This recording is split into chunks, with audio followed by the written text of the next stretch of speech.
No. They called it worthless. Dry dirt. Bad water. No future. A few months later, men started showing up with smiles, papers, pressure. That's when people say, luck. No. Before oil and blood, there was one day, one moment, when he bought land like a man who already knew what was hiding under the dirt. And it's weird because, on paper, it sounds like nothing. They told him the land was worthless. Worthless, like, why are you even looking at it? A cheap deed, dry soil, a quiet creek, and a horizon that didn't promise anything. And then, just a few months later, men started paying attention to that same worthless patch of Texas. That's the part that makes people say, luck. No, it wasn't luck. He didn't buy Liberty Creek by accident. He bought it like a man who already knew what was hiding under the dirt. And, small detail, but it matters. Back then, it wasn't even called Liberty Creek. That name came later. Kate named that creek later, when it stopped being a parcel and started being home. And look, you have to understand who he was before Texas, because the family always said this. He didn't come to America to be saved. He came to build. He had rough hands, broken English, and this very hard, practical knowledge. From Galicia, not Spain, not that Galicia, the old Austro-Hungarian province, Eastern Europe. And oil there wasn't a story. It wasn't romance. It was work, mud, steam, machines that break, men freezing and fixing things anyway. And he learned early, land can lie to you unless you know how to read it.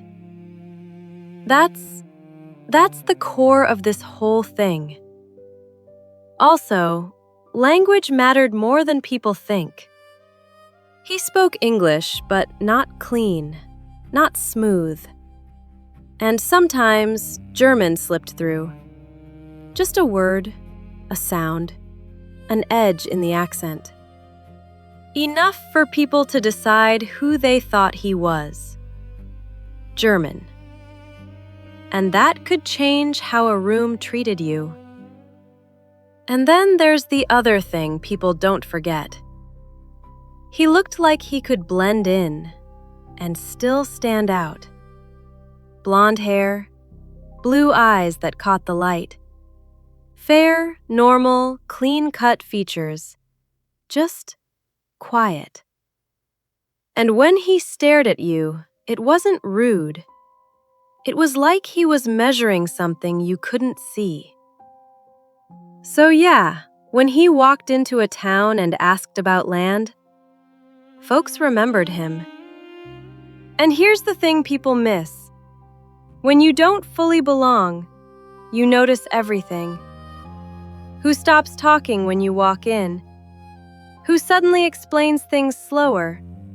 Who smiles too fast? He learned to read rooms the same way he read land. Silences, shifts, what people didn't say. Because when language puts you at a disadvantage, attention becomes your weapon. And he paid attention to tone, to timing, to who rushed and who didn't. Especially when money was involved. Especially when land was involved. That's how he survived long enough to choose Texas. So when he got to the US in the early 20s, he had two advantages and one problem. Advantage 1, he could work like a machine. Advantage 2, he understood oilfield logic, not from books, from dirty practice. The problem was language. In 1923, his English wasn't smooth. Not even close. He could bargain for tools, follow orders, count money, read signs, but when someone talked fast, he had to listen twice. So he did what technical men do when words fail.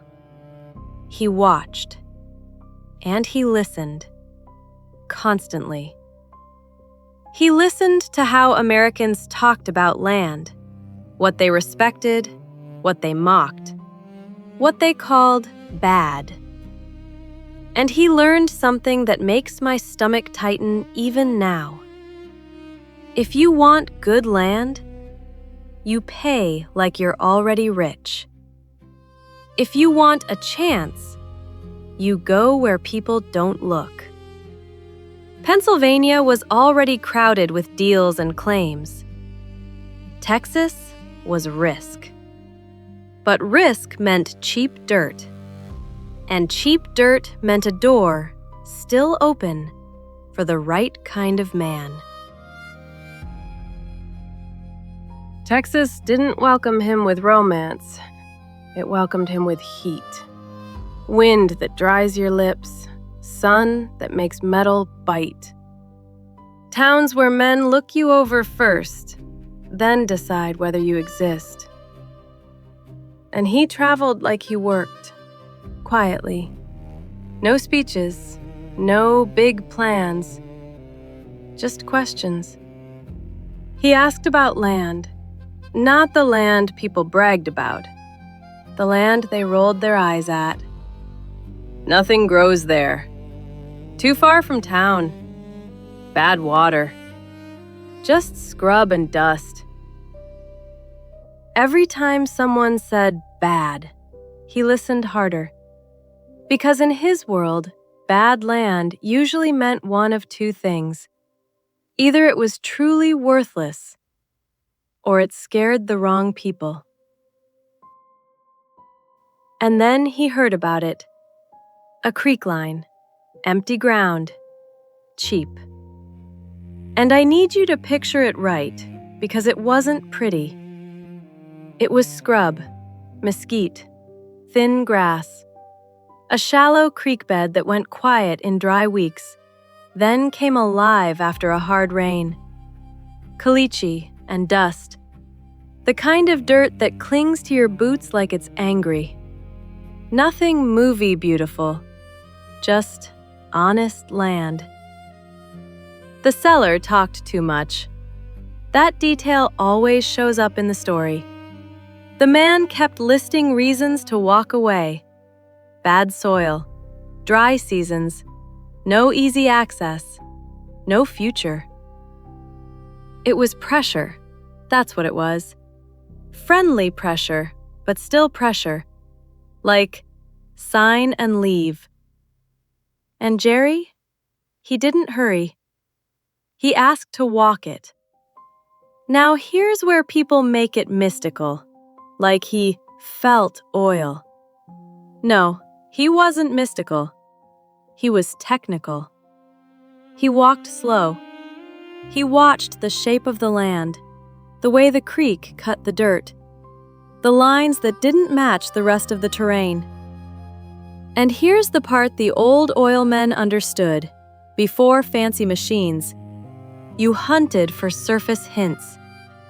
Oil-stained soil, a faint sheen on water after rain, a smell that doesn't belong, little shows, tiny signs that something deep is trying to breathe.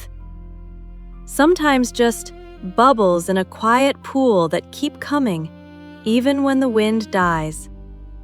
He looked for that kind of thing. And he looked for structure, the way the land bends and rises, the way a creek line cuts around what's underneath. Because oil doesn't sit anywhere. It sits where the ground can trap it. The seller kept talking behind him, like noise in a shop. Just noise. He stopped near the creek, crouched down, grabbed a handful of soil, rubbed it between his fingers. And this is the moment I always picture. Not because it's dramatic, but because it's quiet. He stands up, looks toward the horizon, and there's no smile, no excitement, just recognition. Like, I've seen you before. Another continent, same kind of ground. Then the seller says one sentence that almost gives it away. He says, "Nobody ever stuck around long enough to try anything serious." And you can hear it, right? That's not about the land. That's about people. That's when Jerry understood the real price wasn't money. It was patience. Most men buy land expecting the land to prove itself fast. He bought land because he could wait. And that sounds simple, but it's terrifying. Because waiting means you're alone out there. So they go back inside. A table, paper, a pen. And honestly, this is the part that scares me the most. Because land doesn't take your life with a gun first. Sometimes it takes your life with clauses. His English was weak enough that, yes, he could have been trapped. But he'd learned something in war years and work years. When words get slippery, focus on what doesn't lie. Numbers, boundaries, ownership.